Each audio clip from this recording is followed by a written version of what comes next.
वर्तमान की अभी जो स्थिति है आदमपुर की, कुलदीप बिश्नोई पीछे ये दावा करते हैं कि हमने 800 करोड़ का विकास किया, क्योंकि आप भी वहाँ के विधायक हैं, तो आप कैसे देखते हैं, क्योंकि आप भी लगातार वहाँ काम करते हैं। देखिए, हमने जो आदमपुर विधानसभा क्षेत्र की जो समस्याएं हैं, चाहे वो किसानों की हैं, चाहे वो छोटे दुकानदारों की हैं, चाहे वो हमारे इलाके के पीने के पानी की हैं, आदमपुर मंडी लाइन पार एरिया के सीवरेज की, जो बड़े गांव हैं बालसमंद, काली रावण, सदलपुर, वहाँ की हैं, पीने के पानी की हो, सीवरेज की हो, सड़कों की हो, या इलाके में सड़कों की बातें हों, वहाँ पे पूरी बातें हमने विधानसभा सत्र में उठाई हैं।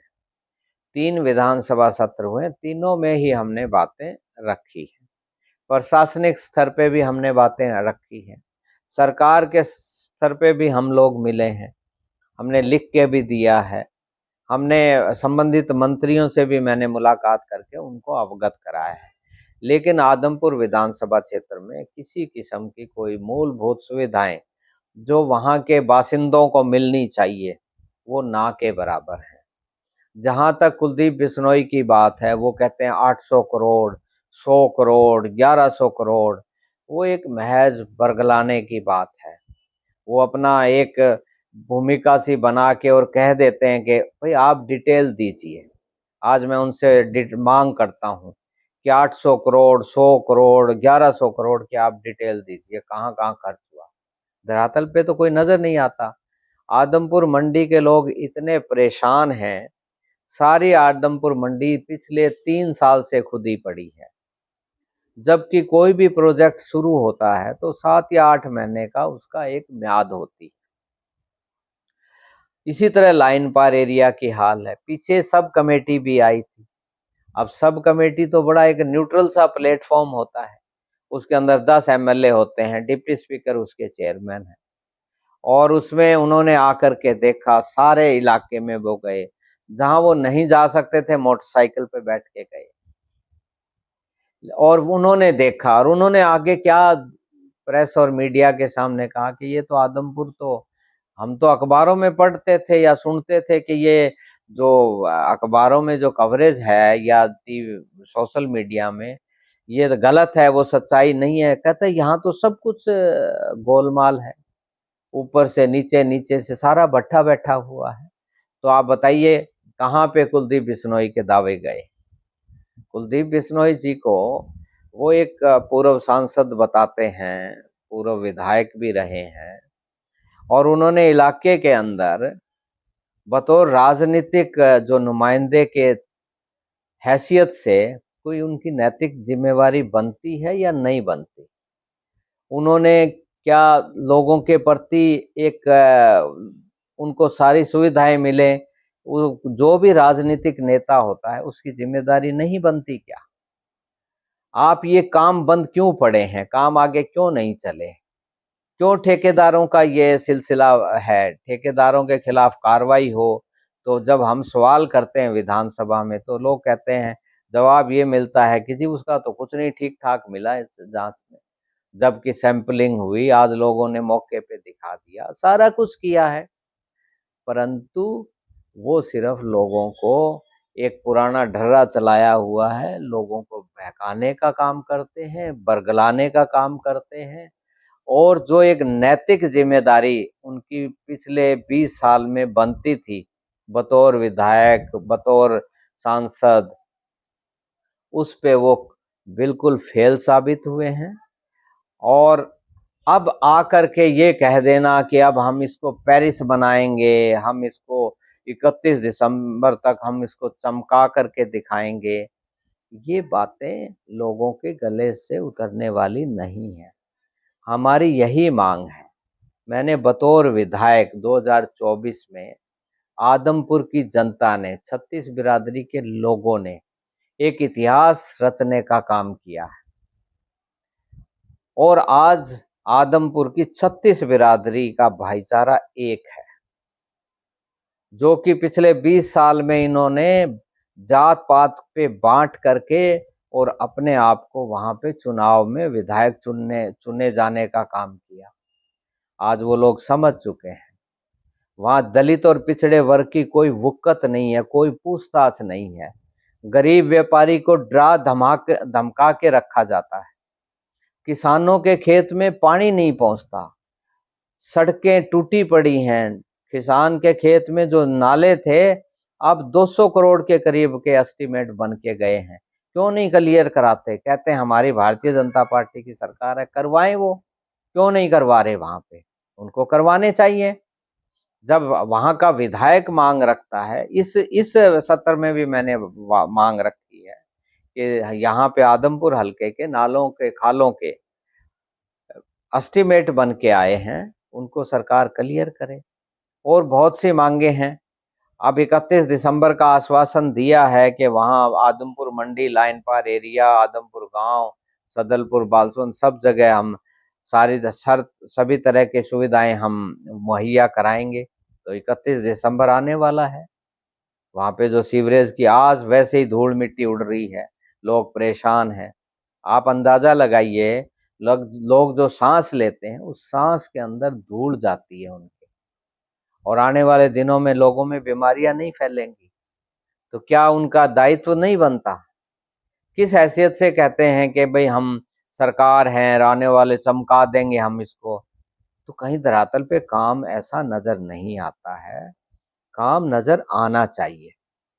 और एक नैतिक जिम्मेदारी, जो भी राजनीति में जो नुमाइंदा होता है, जो नेता होता है, और वो तो कहते हैं हमारी सरकार है, भारतीय जनता पार्टी की सरकार है, तो ये काम बंद क्यों पड़े हुए हैं?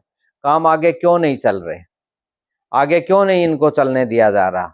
अड़चने हैं तो क्यों अड़चने आ रही हैं? जब हम अधिकारियों के साथ, जब मैं हर शुक्रवार को वहां पे होता हूँ, लोगों के बीच में होता हूँ, वो मंत्री जी को भी लेके आए, विकास एवं पंचायत मंत्री जी भी आए वहां पे, लेकिन मंत्री जी से बातें भी करवाई कि आपकी समस्याएं सुनेंगे। इसी तरह पीछे हमारे मंत्री जी हैं, जन स्वास्थ्य एवं लोक निर्माण मंत्री, वो भी गए, उन्होंने भी मौके देखे। सब कमेटी भी आई विधानसभा की, उन्होंने रिपोर्ट भी दी है, लेकिन उन अधिकारियों और उनके खिलाफ कोई आज तक कार्रवाई नहीं हुई। यहाँ पे मार्केट कमेटी का सेक्रेटरी है, जिसको एक बार मंडी के व्यापारियों ने, मंडी के इलाके के किसानों ने धरना दिया। उस मार्केट कमेटी के सचिव की इंक्वायरी हुई और उसको सस्पेंड किया गया। लेकिन 12 घंटे, और सस्पेंड करके हेडक्वार्टर चंडीगढ़ लगा दिया गया, लेकिन 12 घंटे बाद उसको बहाल करके वहीं आदमपुर मंडी में लगा दिया। क्योंकि उसने तो, वो तो इनका भारतीय जनता पार्टी के नेताओं का निजी आदमी है। भाई निजी आदमी है तो वो लोगों को तंग करने के लिए थोड़ी है। एक बहुत ही मशहूर मंडी है आदमपुर, जहाँ पे चारों तरफ से लोग किसान फसलें लेकर के आते हैं, राजस्थान से लोग फसलें लेकर के आते हैं। आदमपुर मंडी का कभी नाम होता था, आज लोग पलायन कर रहे हैं वहां से। मैं 10 नाम ऐसे बता सकता हूं जो वहां के मौजिज लोग हैं, जो पिछले 40 साल से कारोबार कर रहे हैं। उन्होंने हिसार अपनी रिहायश शिफ्ट कर ली। कोई सेक्टर 14 में आ गया, कोई सेक्टर 2-3 में आ गया, लेकिन इनके कान पे जूं नहीं रेंगी अभी तक। और इनसे बड़े मिले हुए लोग हैं, इनको सपोर्ट करते आए हैं वो लोग। तो आदमपुर के लोगों की जो हालत है वो अच्छी नहीं है। तो मेरा यही सरकार से अपील है, भारतीय जनता पार्टी की सरकार से अपील है कि आदमपुर हलके के जो भी कार्य हैं, चाहे सड़कें बनाने की बात है, चाहे किसानों के खेत में पानी पहुंचाने की बात है, चाहे पीने के पानी मुहैया कराने की बात है, बिजली सप्लाई की बात है। हमारी सीएचसी पीएचसी में कोई स्टाफ नहीं है, रात को कुछ नहीं होता। मैं गया हूँ रात को, बालसमंद का गवर्नमेंट कॉलेज आज प्राइमरी स्कूल में चल रहा है। आप प्राइमरी स्कूल की बिल्डिंग खंडर है, वो सेफ नहीं है। कल को कोई हादसा हो गया तो कौन जिम्मेवार होगा? ये पर्सन हमने लगाया था और शिक्षा मंत्री जी ने कह दिया 36 महीने लगेंगे। क्यों लगेंगे? आप देखिए, उसका ताज्जुब देखिए। तत्कालीन मुख्यमंत्री जी ने 2016 में शिलान्यास रखा भवन का, शिलान्यास कैसे रख दिया, जबकि ना कोई एडमिनिस्ट्रेटिव अप्रूवल है, ना कुछ और है, सिर्फ वहां पे पूर्व विधायक का नाम डालना था उन्होंने, कि पूर्व विधायक का नाम डाल दिया गया। अब जो ये फाउंडेशन स्टोन रखे जा रहे हैं, तरह तरह नारियल तोड़े जा रहे हैं, अरे भाई किस हैसियत, क्या आपकी नैतिकता, कभी नैतिकता के एंगल से आपने सोचा है?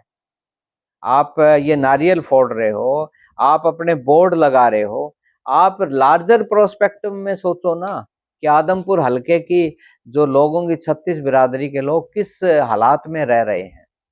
तो मेरा कहने का यही है कि जो राजनीतिक नेता होता है, उसका एक, उसके सामने एक नैतिकता की बात होनी चाहिए, उसके सामने एक उसकी सोच में लोगों के प्रति ईमानदारी होनी चाहिए, उसका एक दायित्व होना चाहिए, उसका एक व्यक्तित्व से नजर आना चाहिए कि हाँ मैं आपका पैटर्न हूं, मैं आपका कस्टोडियन हूं, क्योंकि आपने मुझे चुन के भेजा।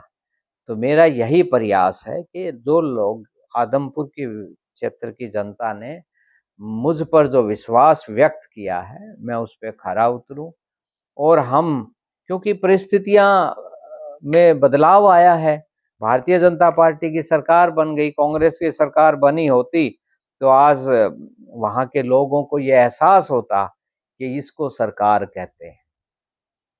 हर ग्रामीण विकास की बात होती, हमारा जो मंडी है उसका विकास की बात होती, लाइन पार की, और पानी सही सप्लाई करना, स्वास्थ्य सेवाओं मुहैया कराना, शिक्षा सुविधाओं को मुहैया कराना। अब ये लोग करते हैं कि 90 में ये हुआ था, 92 में ये हुआ था, बड़े रोजगार दिए। भाई आप रोजगार दिए, ठीक है, बुजुर्गों ने बहुत अच्छा काम किया, आप क्या करने जा रहे हो? आपने 96 के बाद जो बच्चे पैदा हुए हैं, आज 2025 का साल चल रहा है, वो बच्चे स्कूल में पढ़ रहे हैं, वो बच्चे कॉलेज में पढ़ रहे हैं, उन बच्चों का क्या भविष्य है? उन बच्चों को क्या जो शिक्षा दी जा रही है, उनको आधुनिक सेवाएं, जो आधुनिक शिक्षा होनी चाहिए, क्या वो मिल रही है? तो मेरा कहने के बाद ये है कि जो एक दृष्टिकोण होना चाहिए, वो दृष्टिकोण भारतीय जनता पार्टी के नेताओं का बिल्कुल नहीं है। सिर्फ जात पात पे बांटो, एक हवा क्रिएट करो और इनको लोगों को बरगलाते रहो, तो ये अब आगे चलने वाला नहीं है। ये हमें जो कुछ करना पड़े, हमें संघर्ष करना पड़ा, गलियों पे आना पड़ा, या किस तरह से भी, जो भी हम अपना प्रयास करेंगे, पूरी तरह से आदमपुर हलके के विकास की बात करेंगे, 36 बिरादरी के हित की बात करेंगे, और हमारा प्रयास होगा कि जिस तरह दूसरे जिलों में, दूसरे क्षेत्रों ने तरक्की की है, उसी दिशा में हम आदमपुर, बालसमंद, सदलपुर, सीसवाल, कालीरावन और सभी गांवों को आगे लेकर के जाएं।